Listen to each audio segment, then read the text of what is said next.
तो देखिए, महाराष्ट्र में हिंदुत्व को लेकर बिछ रही इस नई सियासी बिसात में मोहरे तो नजर आ रही हैं, लेकिन चाले कौन चल रहा है ये नजर नहीं आ रहा है। हमारी इस खास रिपोर्ट में आपको दिखाते हैं महाराष्ट्र की राजनीति में कौन बन रहा है किसका मोहरा। चैलेंज करती हूँ कि लोगों के बीच में आकर इलेक्शन लड़कर चुन के दिखाइए, जनता के सामने आकर आप लड़के दिखाइए और आपके सामने एक महिला ताकत किस तरीके से खड़ी रहेगी वो मैं आपको जवाब दूंगी। सांसद नवनीत राणा का ये चैलेंज महाराष्ट्र के उस राजनीति का गवाह है जिसमें आक्रामक संघर्ष की खुशबू शामिल रही है, तो वहीं धमकियों के साथ मुद्दों की धमक भी गूंजती रही है। 3 तारखेला ईद आहे, त्यांच्या सणामध्ये मला कुठच्याही प्रकारचं विष कालवायचं नाही, 4 तारखेपासून ऐकणार नाही।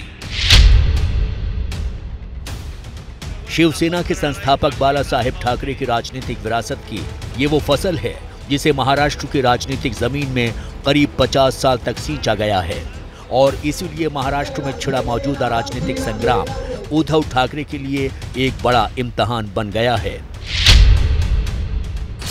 एक तरफ शिवसेना की राजनीतिक शैली में ही जहां पराये लोग उद्धव ठाकरे पर पलटवार कर रहे हैं, तो वहीं दूसरी तरफ उनके करीबी रहे अपनों ने भी ठोक दी है उनके खिलाफ ताल। और इसीलिए बाल ठाकरे की हिंदुत्व की विरासत को आगे बढ़ाना जहां उद्धव ठाकरे के लिए सबसे बड़ी चुनौती बन चुकी है, वहीं सत्ता की बिसात पर सबसे ज्यादा दांव पर शिवसेना की ही साख लगी है, क्योंकि महाराष्ट्र की राजनीति में अब उद्धव ठाकरे के खिलाफ हिंदुत्व के ये 2 नए चेहरे मैदान में हैं। लेकिन बड़ा सवाल ये भी है कि ये चेहरे अपने दम पर मैदान में हैं या फिर इनके पीछे बीजेपी की ताकत काम कर रही है। तो ठाकरे जी को भी बोलना चाहूंगी, इतना अत्याचार तुम्हारे पास पावर है, पावर का उपयोग तुमने किया है। चैलेंज करती हूँ कि लोगों के बीच में आकर इलेक्शन लड़कर चुन के दिखाइए, अगर दम है। आज आपके पूर्वजों के नाम से आपको आज पद मिला है मुख्यमंत्री का, पर जनता के सामने आकर आप लड़के दिखाइए और आपके सामने एक महिला ताकत किस तरीके से खड़ी रहेगी वो मैं आपको जवाब दूंगी। भाग्य बड़ा या कर्म, ये बहस पुरानी है, और महाराष्ट्र के महाभारत में भी कर्म वर्सेस किस्मत को लेकर फिर ज़बानी जंग छिड़ गई है। सांसद नवनीत राणा ने अस्पताल से निकलते ही वंशवाद को मुद्दा बनाकर उद्धव ठाकरे पर हमला बोला। दरअसल महाराष्ट्र के महाभारत की ये 2 चेहरे कर्म और किस्मत की कहानी के 2 चेहरे भी हैं। एक चेहरे के किस्मत कनेक्शन ने उसे सत्ता के शिखर तक पहुंचाया। खास बात यह है कि उद्धव के खिलाफ नवनीत की हिंदुत्व का चेहरा बनने की कोशिशों की जड़ में भी अमरावती की सियासत ही है।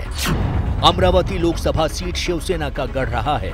1999 से 2019 तक शिवसेना लगातार यहां से जीतती रही है।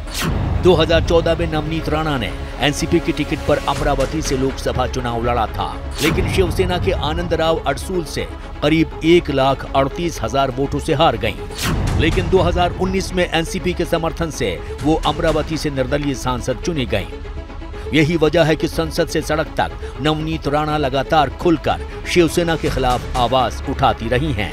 श्री राम का नाम लेना अगर गुनाह है और उसके लिए मुझे 13-14 ये सरकार में भी है। अगर हनुमान चालीसा और राम भगवान का नाम लेना अगर गुनाह है तो 14 दिन नहीं 14 साल रहने को मैं जेल में तैयार हूँ।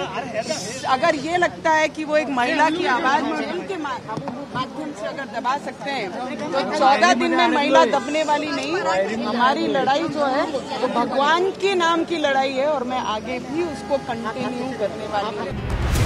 शिवसेना के खिलाफ हमलावर हुई नवनीत राणा पिछला चुनाव एनसीपी और कांग्रेस के समर्थन से जीती थी, लेकिन एनसीपी के शिवसेना के साथ जाने के बाद नवनीत का फायदा पाला बदलने में ही है, और इसीलिए नवनीत राणा के जरिए बीजेपी भी अमरावती जिले और इसके जरिए विदर्भ में अपने लिए चुनावी फायदा देख रही है।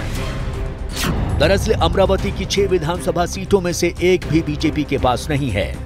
3 कांग्रेस, 2 सीट बीजेपी यानी प्रहार जनशक्ति पार्टी और 1 सीट निर्दलीय विधायक रवि राणा के पास है। अगर महाराष्ट्र के पूर्वी इलाके विदर्भ की बात करें तो यहाँ विधानसभा की 62 सीटें हैं। 2019 के विधानसभा चुनाव में बीजेपी ने यहां 29 सीटें जीती थी, जो पिछली बार से 15 कम थी। इसीलिए ऐसे में माना जा रहा है कि अमरावती में बीजेपी और राणा परिवार एक दूसरे के काम आ सकते हैं। महाराष्ट्र में न्याय नहीं मिल रहा है, न्यायालय पे हमारा विश्वास है, पर यहाँ की यंत्रणा पूरी तरह मुख्यमंत्री के दबाव में। हम केंद्र से न्याय मांगेंगे और उसी तरह जो संजय राउत और अनिल परब और मुख्यमंत्री की जो फाइल रेडी है, जो लोगों पे एक टांगती तलवार जो कार्रवाई की बची हुई है, उन पे कड़क कार्रवाई होना चाहिए, ये हम केंद्र से मांग करेंगे। एक तरफ अमरावती से निकलकर राणा परिवार उद्धव ठाकरे को मुंबई में ललकार रहा है, तो वहीं दूसरी तरफ उद्धव के चचेरे भाई राज ठाकरे मुंबई से औरंगाबाद जाकर उद्धव ठाकरे के खिलाफ राजनीतिक जंग का ऐलान कर चुके हैं। 3 तारखेला ईद आहे।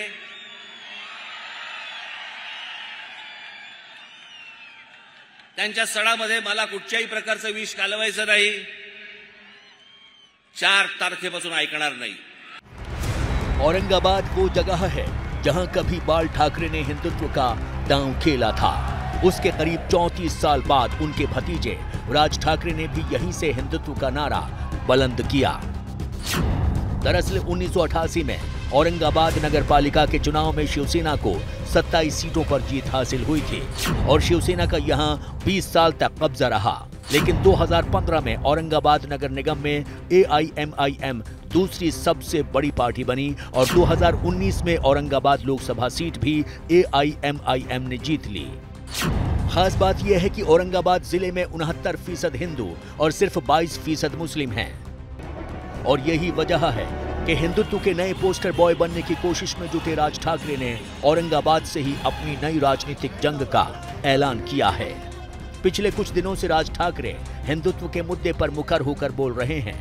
पिछले काफी समय से मस्जिदों में लाउडस्पीकर्स पर अजान के मुद्दे को भी उन्होंने गरमा रखा है। दरअसल कभी मराठी मानुस की राजनीति करने वाले राज ठाकरे अब खुद को हिंदू नेता के रूप में स्थापित करने में जुटे हैं और इसीलिए उन्होंने अब हिंदुत्व की राह पकड़ ली है। 4 जून को उनका अयोध्या जाने का भी कार्यक्रम है, जिसकी तैयारियां चल रही हैं। लेकिन राज ठाकरे की इस यात्रा को लेकर भी नया राजनीतिक घमासान मचा हुआ है। प्रभु श्री राम सबके भगवान है, एक धर्म के नहीं है, सबके लिए उनका आशीर्वाद रहा है देश के लिए। लेकिन कोई नकली भाव से जाता है या राजनीतिक भाव से जाता है या किसी को ऊंचा नीचा दिखाने के लिए जाता है, तो प्रभु श्री राम जी का आशीर्वाद नहीं मिलता। आपकी है, लेकिन आप अयोध्या भगवान राम का दर्शन करने नहीं आ रहे हैं, आप राजनीति करने आ रहे हैं, राजनीति करने आ रहे हैं। और यदि आपको राजनीति करना है तो पहले आप केवल एक शब्द बोल दो कि आज तक मेरे द्वारा जो उत्तर भारतीयों का अपमान किया गया है उसके लिए हम माफी मांगते हैं। जाहिर है महाराष्ट्र की राजनीति में नवनीत राणा की तरह ही राज ठाकरे भी हिंदुत्व का चेहरा बनने की कोशिश में हैं। लेकिन हिंदुत्व के मुद्दे पर मचे इस संग्राम में भले ही ये चेहरे सामने हैं, मगर पर्दे के पीछे असली जंग बीजेपी और शिवसेना के बीच ही है। दरअसल बीजेपी चाहती है कि राज ठाकरे ऐसे नए हिंदुत्ववादी नेता के रूप में उभरें जो राज्य में उन शिव सैनिकों को मंच दें जो शिवसेना की हिंदुत्व की लाइन से हटने से नाराज हैं। राज ठाकरे का कद बढ़ने से शिवसेना को वोटों का नुकसान हो सकता है, जिसका सीधा फायदा आखिरकार बीजेपी को ही होना तय है। दरअसल इस साल मुंबई नगर निगम के चुनाव भी होने हैं। बीजेपी की योजना है कि अगर MNS शिवसेना के 5 से 7% वोटों में भी सेंध लगा देती है तो उसका मुंबई नगर निगम चुनावों पर काफी असर पड़ेगा। राज ठाकरे के कट्टर हिंदुत्व कार्ड से बीजेपी को एक फायदा ये भी है कि इससे शिवसेना पर अपने पुराने राजनीतिक मुद्दे की ओर लौटने का दबाव बनेगा। जाहिर है महाराष्ट्र की राजनीतिक बिसात पर राज ठाकरे और नवनीत राणा मोहरे भर नजर आ रहे हैं। खेल तो बीजेपी खेल रही है।